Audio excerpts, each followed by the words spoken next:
Well, hello and welcome back to my channel. I'd like to ask you to accompany me down memory lane as I talk about various retro communication and social media tech devices. And we'll be starting with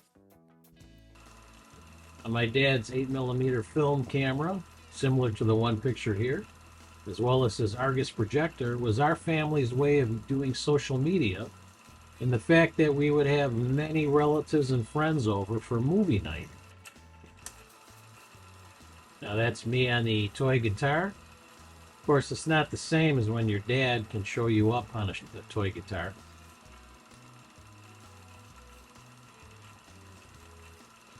And could still wail on the toy guitar even when he got older.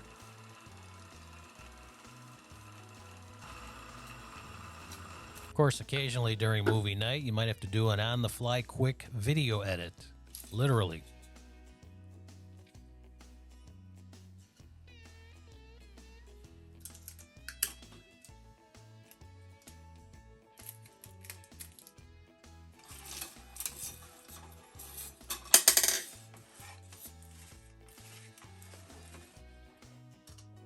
Believe it or not, my actual first foray into social media was when I was probably around 3 or 4 years old. I had this Kenner's Give a Show projector with these different slides for the different cartoons. And I asked my mom and dad if I could do a show. And we went upstairs. My dad put up the projector screen. And my parents, grandparents, they popped popcorn. And I was able to do a presentation on this projector. All right, the next piece of retro communication tech I want to cover is this old transistor radio. This belonged to my grandparents. As you can see here, it even has a little alarm clock on it. This is an AM radio. And when I say transistor radio, I mean this thing is built with transistors. Let's take a quick look at it now. This open here. It's got 4 little Duracell batteries in it. I don't even know if I can find these anymore. But as you can see in the chassis here, it actually has transistors.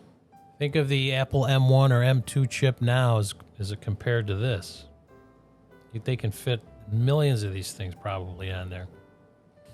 All right, to follow up on that piece of retro tech, I have another one that I'm going to bring up here. I got this probably early 1970s. The projector, my dad's camera, and the transistor radio were all in the 1960s. Now we're moving into the 70s. We've got this cassette tape player. This is a Texas Instruments program recorder, and it plays cassette tapes. It is similar to the one that I had back when I was in the 1970s as a young child. It had a microphone, an external microphone that you could use to record. And I would use it as my second break, so to speak, into social media.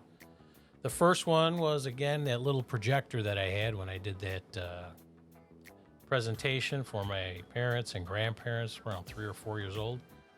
Now I started using the cassette player, and I would record grandparents, aunts, uncles, relatives, because I figured it would be a good way to save their voices, because eventually we're all gone from this earth. And it was nice. It was some nice memories, such as the time I interviewed my grandma about the passing of President Harry Truman. He wants me to talk about Harry Truman. He was a real nice man. Served his country. But in order to use this, you would pop in the recorder. You would pop open the recorder door, a handy dandy cassette tape, and then hit play or record. My cousin, my brother, and my sister, we all put on a radio program. It was our little version of a radio program. We put it into the cassette tape.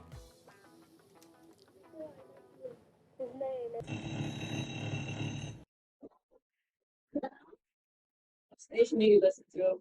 WKPK? I also had a crystal radio like the one shown here that I bought from Radio Shack for $5. I thought that was the coolest thing back then. I was getting free radio that I didn't have to pay for any electricity to use. We also had back then these walkie-talkies similar to these shown here. And we used them like they do in the show Stranger Things. You're able to talk to your friends at night when all your parents thought everyone was sleeping. We would turn the radios on and talk to each other. All right, the first piece of retro communication tech that I would like to show you is this pager. I had this thing back probably around 1995-ish, 96. And what it did was if somebody wanted to get a hold of you, they would call you, and then their number would show up in this little screen here. It has two buttons, one to turn it on and one to scroll through your different functions on here. There was a little clip that you could clip it on your belt. And if you were really all that, you could have two of these clipped to your belt. Show you how important you were back then. Then, probably around 1998, I got my first cell phone. This is the StarTech Motorola cell phone. It's a flip phone. A little antenna would pop out here in the back. It's kind of like the Star Trek communicator. See here, all it could do was a little screen to show what phone number you were dialing with these buttons. You could store phone numbers on here. Somebody called you. I mean, you were back in the day. This was all it. You would answer your phone call, show that you had a cell phone, and hang up the call. We were done. And it's basically it's made for one-handedness. Feels good in the hand. You could actually open this, dial your number, make your call, and then close it up, all with one hand. It's operated on this battery here. I cannot find the charger for this thing. I wanted to see if I could actually charge it up, see if it still worked. But my next cell phone was also a flip phone. This is the Toshiba cell phone. This is also a flip phone. Again, the antenna would come out, put it up. Got this nice little screen here. Says no service, wrong date. The time is 2:30, which is wrong. You'd have to reset all this. But again, you would dial your numbers. Number would pop up on the screen here. When you're done with your call, just hang up. You could also, looks like you got email on here, which I never used it for.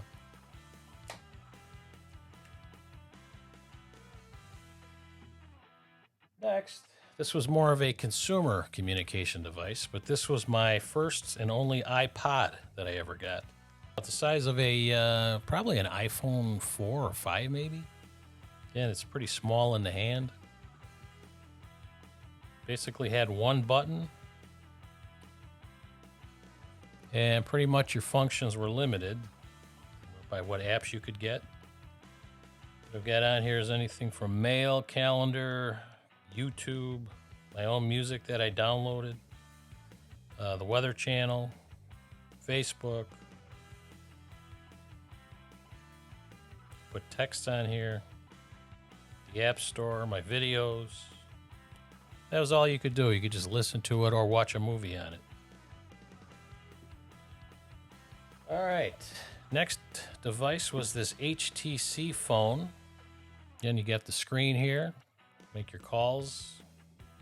But what it also had was a little fold-out keyboard. So you could kind of use it for text messaging. You could try to charge this one up, it wouldn't charge, but wanted to really see what the functions were on here. I can't remember them anymore. This is a Motorola phone. It was bought at a gas station. I could not find my cell phone. Used it the one time. But it was one of those like throwaway phones.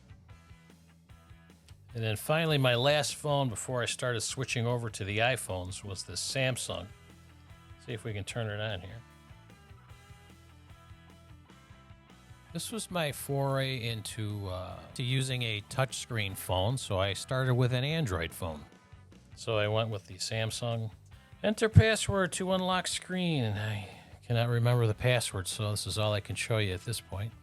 The reason I didn't trade it in when I got my first iPhone was because the camera was so good. I wanted to keep it just to use it for camera and pictures. All right, I was actually able to unlock the phone, and as you can see here, it basically has the same kind of apps that an iPhone does. And it also has the haptic touch, so as you touch the actual apps, you can feel the vibration in the phone. So that is the tech that I've used all the way up until now, my iPhone 12 Pro Max. And even my Apple Watch can make phone calls, receive calls, and send and receive text messages. So thank you very much for taking the walk down memory lane with me and into Nostalgia Neighborhood. In the next video, I'm going to be talking about retro computer tech. Show you all the computers I've had since the early 1980s up until the present, and all the accessories and gadgets that went along with it. Until then, take care.